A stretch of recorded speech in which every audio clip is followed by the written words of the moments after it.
This is BiggerPockets Daily, expert advice for real estate investors. If you like what you hear, check out BiggerPockets.com. I think you'll find a warm, welcoming community, a wealth of data to help you make the best decisions, and calculators to help you analyze deals.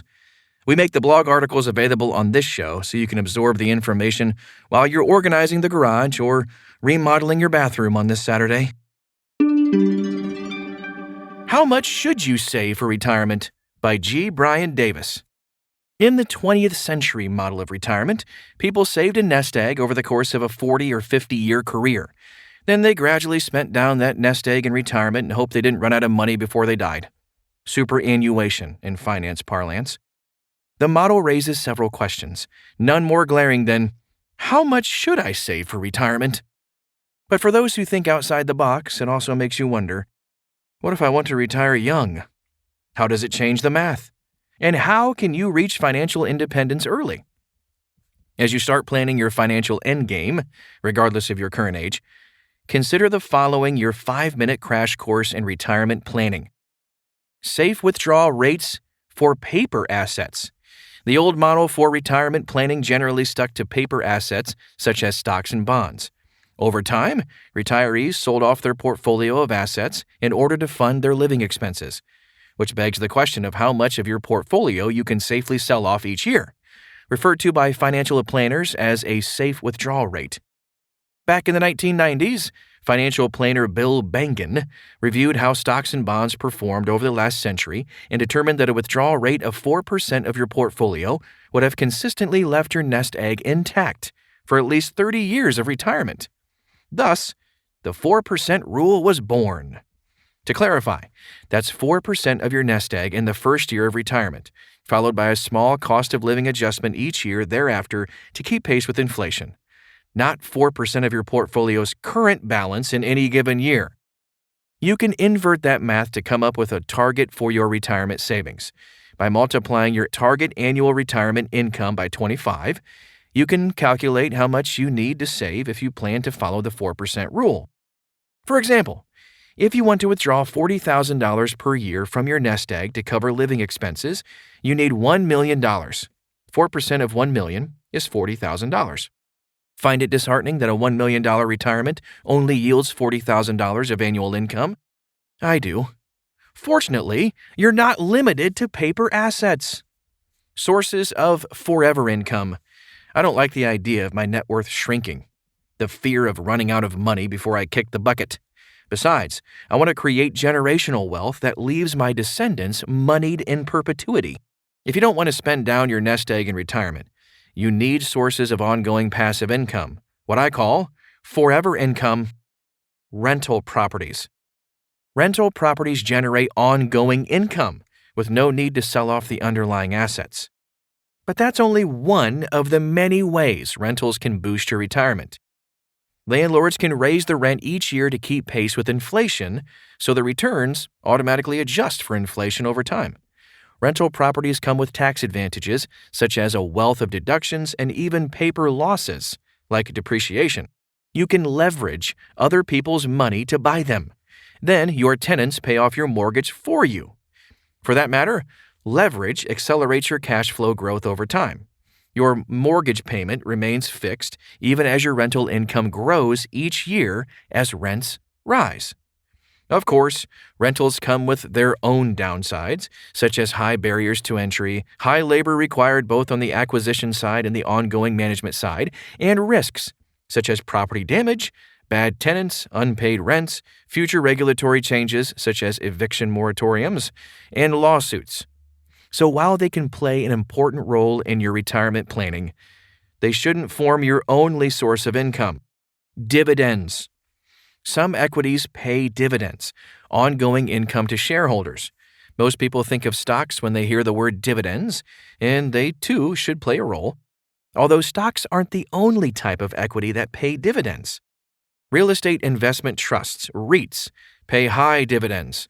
By law, they must pay shareholders 90% of their annual profits in dividends, which means high yields but limited opportunity for growth. Many real estate crowdfunding platforms also pay strong dividends. They fall under less regulation than publicly traded REITs. and have greater flexibility to reinvest profits into buying more properties to grow their share prices. For reliable dividend payments from stocks, look at buying shares in dividend aristocrat funds or stocks, with a decades-long track record of paying out high dividend yields. But don't stop at large-cap U.S. stocks. Aim to diversify with low and mid-cap stocks and funds, along with international equity funds for greater safety and potentially higher returns. Bonds. Bonds are loans, issued by either a government or a corporation. They pay a set interest rate for a set term, and at the end of the term, the bond matures and you get your principal investment back. Because of this fixed, preset nature, investors often refer to them as fixed income investments. Historically, investors have viewed bonds as safer investments than stocks. They're certainly less volatile, but they come with two enormous downsides. First, they've paid weak returns in the 21st century, as central banks have held interest rates low. Second, the returns get diluted by inflation. Imagine you buy a bond paying 3% with a 1-year maturity, but over the course of that year, inflation runs at 2%. So your net return at the end of the year is only 1%. Not exactly a path to building great wealth. Still, bonds do offer ongoing income, and the only loss in value comes from inflation, or if you sell the bonds. You can theoretically buy and hold bonds and live off the interest, and when they mature, you can reinvest the principal. Just know that the value of that principal diminishes each passing year along with inflation. Start a business. Part of my retirement plan includes my business. At the moment, it still requires full-time work from me to grow and build, but the day will come when I gradually write myself out of the business plan, hiring people to take on most or even all of the tasks I perform currently. I can be as involved or removed as I like.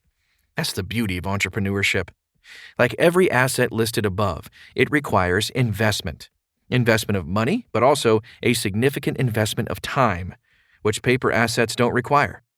The wealthiest people in the world aren't doctors or lawyers. They're entrepreneurs. But starting a business comes with high risk and an enormous amount of work, with no guarantee of success. Quite the opposite, roughly half of businesses fail within the first 5 years. Do it right, however, and starting your own business can generate income and wealth long after you stop working in the trenches every day. You can even start a fun, low-cost business after retiring to earn some money while staying busy and continuing to give back. A diversified model for financial independence. You can reach financial independence and retire at any age if you start young and maintain a high savings rate, pumping much of your income into investments. My financial independence plan involves multiple prongs, including rental properties, stocks, indirect real estate investments such as crowdfunding, and my online business. I expect to earn roughly 40% of my post-FIRE income from rental properties, another 40% from stocks and crowdfunding investments, and the rest from my business. And, while not technically under the definition of financial independence, I plan to keep earning active income indefinitely. It doesn't have to be high-intensity work. I might write novels, or pour wines at a local winery, or host a bed and breakfast. I'll probably keep freelance writing forever, since it's fun, and I can do it on my own schedule. Because as you approach financial independence, you can work on your own terms, doing what you love. Sample retirement numbers. Getting creative. Leslie wants to retire at 45 with $60,000 in annual income. How much does she need? Let's say $10,000 of that will come from stocks, whether she buys stock funds with a 3.5% yield or uses a withdrawal rate of 3.5%, which historically would mean an ever-growing portfolio. That means she needs $285,714 in stock assets. 100% over 3.5% equals 28.5714.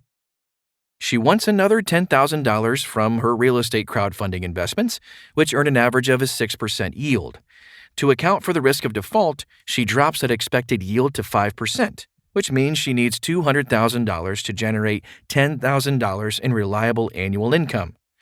Leslie gets more aggressive with her rental investments and wants $25,000 per year in net rental income.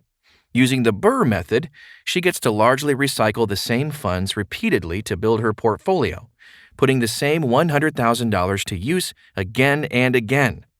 But it means high leverage and low cash flow from each property, so she ends up with 10 rentals, each generating $2,500 per year in net income.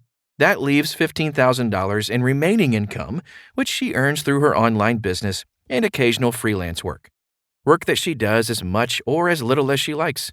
And she ends up continuing to earn more than she spends to keep growing her net worth. All in all, she invested $585,714, gets to work on her own terms, and live anywhere in the world. Final thoughts. The less you spend, the less you need to save and invest for retirement. Think of it this way.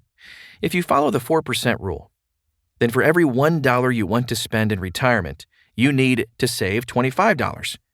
It puts your living expenses into perspective. If you spend $1,000 a year on your cable TV bill, $83.33 a month, that right there constitutes $25,000 you need to save and invest for retirement. Is cable TV worth an extra $25,000 in slaving and saving? Cable TV makes an easy example of the trivial things we blow money on. But the real potential for saving money and living on less come from just a few large expenses.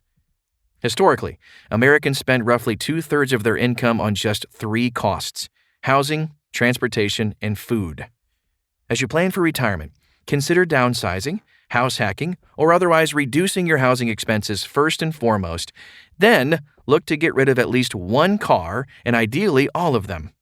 My family lives without a car, walking and biking nearly everywhere and taking an Uber when we need to go further afield.